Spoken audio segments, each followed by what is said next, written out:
Welcome back to my channel learn with ছেলি। আজকে আমি তোমাদেরকে সপ্তম শ্রেণীর 6.2 এর অনুশীলন 6.2 এর 28-এর গ নম্বর অঙ্কটা করে দেখাবো। আশা করি তোমাদের ভালো লাগবে। ভালো লাগলে প্লিজ আমার চ্যানেলটা সাবস্ক্রাইব করো, ভিডিওতে একটা লাইক দিও, আর কমেন্ট করে জানাও তোমরা কোন অধ্যায়ের অঙ্কগুলো চাও এবং কোন শ্রেণীর অঙ্কগুলো চাও। তো চলো আমরা অঙ্কটা শুরু করি। তো দেখো এখানে গ নম্বর অঙ্কতে ভগ্নাংশ তিনটির যোগফল নির্ণয় করতে বলা হয়েছে। তো ভগ্নাংশ তিনটি বলতে কি, এই যে উদ্দীপকের অংশটা দেওয়া ছিল, তিনটা ভগ্নাংশ দেওয়া ছিল, তিনটা বীজগণিতের ভগ্নাংশ দেওয়া আছে, এই তিনটার যোগফল নির্ণয় করতে হবে। তো আমরা এখানে এটা গ নাম্বার, এটা হচ্ছে 28-এর গ নাম্বার। তো গ নম্বর ভগ্নাংশ তিনটির যোগফল যদি করি, সুতরাং ভগ্নাংশ তিনটির যোগফল লিখলেও হবে। সুতরাং ভগ্নাংশ তিনটির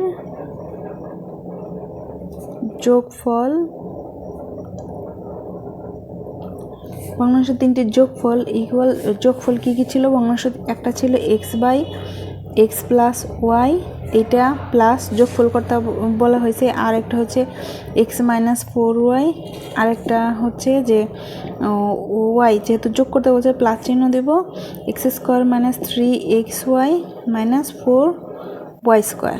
ঠিক আছে, এইটা এখন এখানে যোগ করতে গেলে আমাদের প্রথমে কাজ হচ্ছে যে ভগ্নাংশের হরগুলোর লসাগু নির্ণয় করব। কিন্তু লসাগু নির্ণয় করার আবার নিয়ম হচ্ছে যে তোমার প্রত্যেকটা পদকে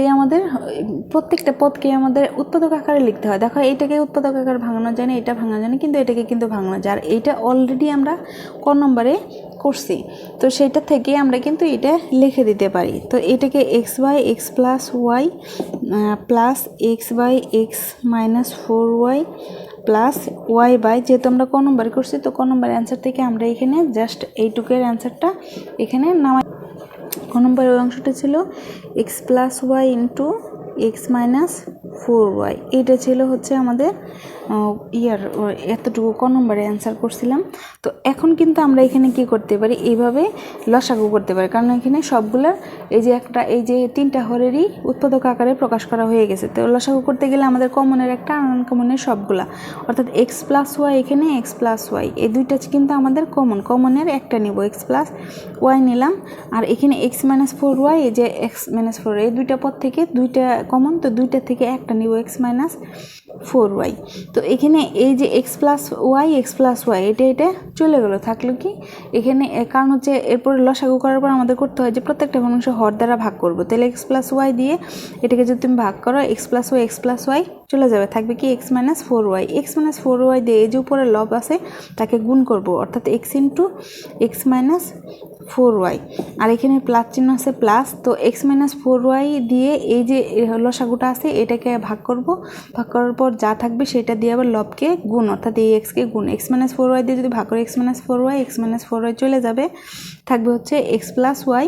তো আমি এই এক্স প্লাস ওয়াই দিয়ে এই উপরের লবকে গুণ করব, অর্থাৎ x into x plus y. যদি আমি এখানে ইন্টু চিহ্ন দিই না, কিন্তু এখানে আমাদের চিহ্ন না দিলেও ইন্টু আছে বুঝাবে। তারপর এখানে হলো প্লাস, আবার এটাকে দিয়ে যদি তোমাকে এটাকে ভাগ করতে হবে, এই হর দিয়ে লসাগুকে, দেখো এক্স প্লাস ওয়াই চলে যাবে, ভাগ করলে এক্স মাইনাস 4y এটাও চলে যাবে, থাকবে শুধু যখন কাটাকাটি যাবে বা ভাগ করার পর তখন কিন্তু আমাদের কি থাকে, 1 হয়। সেই 1 দিয়ে আবার ওয়াইকে গুণ যদি করি তাহলে ওয়াই হয়। তো এবার আমরা উপরের অংশটাকে এক্স প্লাস ওয়াই আর নিচে হইতেছে এক্স মাইনাস 4y। তো এখানে আমি এটাকে গুণ করে দিতে পারি, এক্সের সাথে এক্স গুণ করলে এক্স স্কোয়ার মাইনাস এটা 4yকে 4xy, আবার এখানে যদি গুণ করো plus x square plus x আর ওয়াই গুণ করলে xy প্লাস ওয়াই থাকে। সো এখন এদিকে আমরা যোগ বিয়োগ করতে পারি। দেখো এখানে আছে এক্স স্কোয়ার আর এক্স স্কোয়ার, অর্থাৎ 2x স্কোয়ার লেখা যায়, আর এখানে 4xy আর এখানে xy, 4xy থেকে xy যদি চলে যায়, কারণ এতে দুইজনের চিহ্ন, দুইটা সদৃশ পদের চিহ্ন আলাদা, অর্থাৎ এখানে মাইনাস আছে এখানে প্লাস আছে। তো 4টা xy থেকে এখানে কিন্তু কোনো কিছু নাই, কিন্তু 1 আছে। 4টা xy থেকে যদি একটা xy চলে যায় তাহলে থাকবে মাইনাস 3xy, আর প্লাস এখানে থাকবে শুধু ওয়াই, আর নিচে থাকলো এক্স প্লাস ওয়াই আর এক্স মাইনাস 4y। তো এটাই কিন্তু আমাদের অ্যান্সার।